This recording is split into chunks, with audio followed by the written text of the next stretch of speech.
Alright, so we'll keep this short.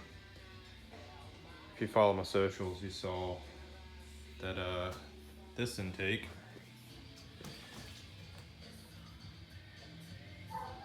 that I planned to run on this 408 Windsor originally with the sniper that I have on the car now, because that's just a carburetor intake over there, isn't gonna work out because the casting on it was just terrible. I'm in the process of working out that issue now. But yeah, Jegs was absolutely zero help, which was expected. I mean, in all fairness, I did buy the intake a year and a half ago. But anybody that does motor stuff, motorsport stuff, knows that they're especially if you're going through a build like this, there's going to be delays and whatnots. For a while there, after COVID, parts were crazy back order and hard to get. So whenever parts were in stock, I ordered everything I would need to build this motor, so nothing would be holding me up as far as waiting on parts. So my living room, spare bedroom, office has been literally filled with engine parts for the past year and a half. This block sat at the builder for most of that year. Well, sat at a builder first and then went to another builder. But anyways, so this intake I bought whenever it was on sale, a year and a half ago, and it sat in a box. And now I'm finally getting to the point of assembly. I discovered this casting error, and Jegs doesn't want to back their product, essentially. I would completely understand if it was, I don't need the part anymore, I changed my mind, I ordered the wrong thing. Anything that was my problem, I would completely understand. But due to the fact that it is a casting issue and it came from the manufacturer, busted, and it wasn't an obvious thing. I didn't even notice it had I not been looking to port match it. I went to port match it and saw light through one of the runners. I couldn't begin to tell you how pissed I would be if I discovered that shit on first startup and had to pull this shit apart, especially if this thing was pending a show or a car meet or cruising the coast or something like that down here, where I'd been busting my ass, like staying up late nights, getting this thing to being assembled and running, to find out that my engine's running like ass because I have a dime-sized hole in one of the intake runners. But anyways, past that, I did end up buying a Hi Ram that was also on sale at one point, because my plan was to only have the sniper on there temporarily, more or less to break it in, because obviously I know how to tune the sniper. It's pretty straightforward and easy, and it's not much to get it up and running. Whereas I've never messed with port injection tuning, although most of it is the same as far as fuel map and timing map and all goes. But as far as setting up my dual sync ignition system and setting up the injectors and whatnot, it's a little bit more to it, and of course all the wiring and stuff that goes into it, not to mention it's a lot more money to get this operational versus that intake, which was just bolt on and throw the sniper on and go. So the plan was, do that and then eventually move to this. You coming to help me, puppy? So anyways, after that scrapped, I just decided we're just gonna go and do this. We're gonna go port injection for the first fire up on this thing. I still am not 100% on what I want to do, because I been wanting to do I was wanting to go Haltech with my ECU. Originally I was going to go Terminator X and stay all Holley. I mean, I've been taking Tuning Trilogy classes and learning Holley tuning. Granted, the tuning courses, they carry over, but after researching Haltech a bunch, I kind of like this Haltech Nexus R3 that they have. It has a lot of features built into it. It has a PDU included in it, or incorporated into it. I like a lot of their accessories they have. It's just, I don't know, there's a lot of things leaning me towards that. It is more expensive because it's more you're getting in the package versus just the Terminator X or even the HP, because it comes with a lot of stuff that Holley has as an add-on. Like, you can buy an add-on to it later, and the Nexus comes with it already. But besides that, and getting ready to do this, I want to port match it because these are our CNC heads and these ports are widened. And these runners are a lot more narrow, as you can see from my sketches, from my outlines. There's a lot more room on the head than there is on these intakes. So we're gonna fatten those up. This is gonna be my first time doing any kind of porting. So I'm gonna widen these with a burr tool probably, and then roll lock, smooth them. I'm not gonna polish them or anything like that because it's not really any need, I don't think. I think the roll lock's gonna be fine. It's not gonna be much atomization there because, well, the injectors are right there at the mouth anyways. So it's not gonna really do a whole lot. Shout out to Low Dollar Motorsports for sending me a koozie. Isn't it crazy? You spend hundreds of dollars, they send you that. Just kidding. I actually didn't spend much. I was surprised to send it. I don't remember what I spent, but I bought a switch connector, a couple of map sensor or pressure sensor plugs, and this lovely thing, oil pressure temp combo. Comes with a whip. It's a nice little add-on. So I'm gonna end up using that just so I can get an oil reading, oil pressure and oil temp off of this port here up front.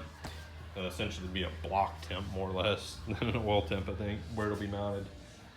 Assuming I use that spot and I don't put a regular oil pressure sensor there, I might end up running that to another spot. I don't know. That way I have two. You know, never know when you need more than one. But no, anyways, so I already drug this video out longer than I wanted to, but I wanted to touch base on port matching method. I'm gonna butcher this name. I want to say it's like Weingarter or something like that. He's a machinist, does a lot of porting work, head flow stuff. He has a method that I've seen other people use as well of port matching, where they put the gasket on, they line up the gasket to the head, kind of tack it in place, which is what this stuff is here. It's just gasket tack, or high tack gasket sealant. It's Permatex 80062. It's good shit. Works great for kind of like essentially gluing a gasket in place, but it's not like, it doesn't set up, it stays kind of like sap. It's just tacky. So it tacks it in place, more or less, exactly what it's called. So you tack it in place, put the gasket on, you lay your intake in and you look through your look down your runners and line them up with your ports, and then you bolt the intake down. And on his method, they run which it probably wouldn't work out too well on this style intake, but on a regular carb intake, you have kind of a flat flange where it mates to the head, and they run a little drill bit. I don't know what size, like I don't know, I'm gonna take a wild guess and say like a, 16th inch or something like that drill bit. And they drill through the intake, through the gasket, and slightly into the head. Now granted, the heads they were using, they were drilling up high. The heads they were doing were GM, or where they had this, if this drilled through, drill into the rocker area.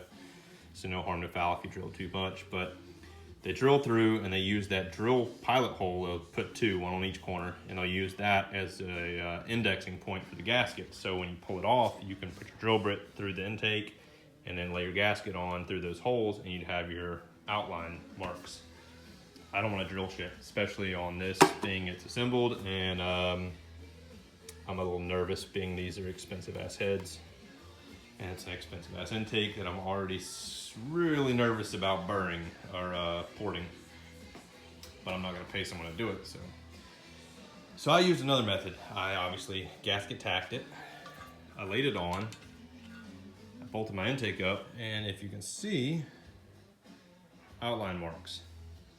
So I laid the intake on, bolted it down, torqued it, and then both gaskets, I just took a pin and I put a lot of pressure down on a ballpoint pen and more or less scribed where the gasket sits.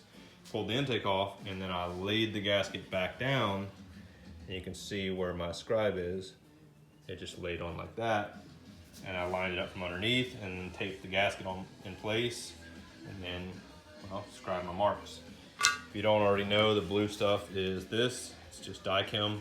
It's a machinist tool. You use it out to die steel, and then you can take a pick or a carbide scry tool and you just etch out. Not really all that hard. Once it's taped in place, you have your outline and you just run the outline, and that's it. That, in my opinion, is a whole lot better method than doing the drill bit thing. That's just me.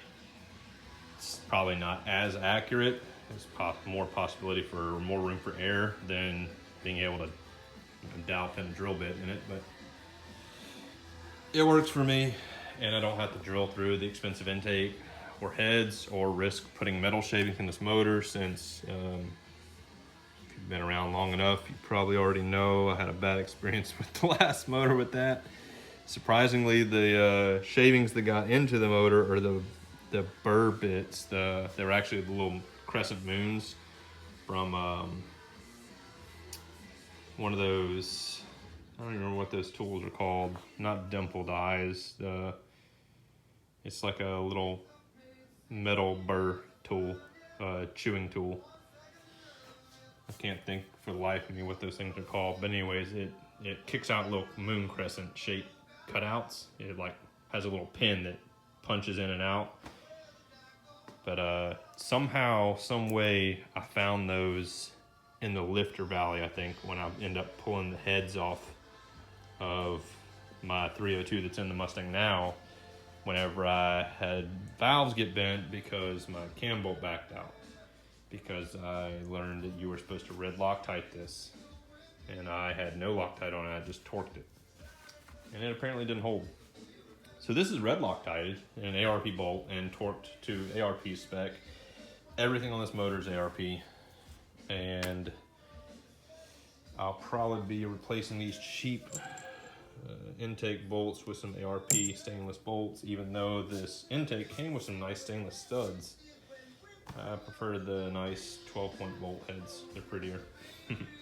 Anyways, thanks for watching. Sorry I ran this video run over anyways, but that's next on the agenda, is porting these, and then I'll be bolting this up and get the timing cover and all on, get the oil pan on. It's sitting there in that box. That's the McLeod scatter shield.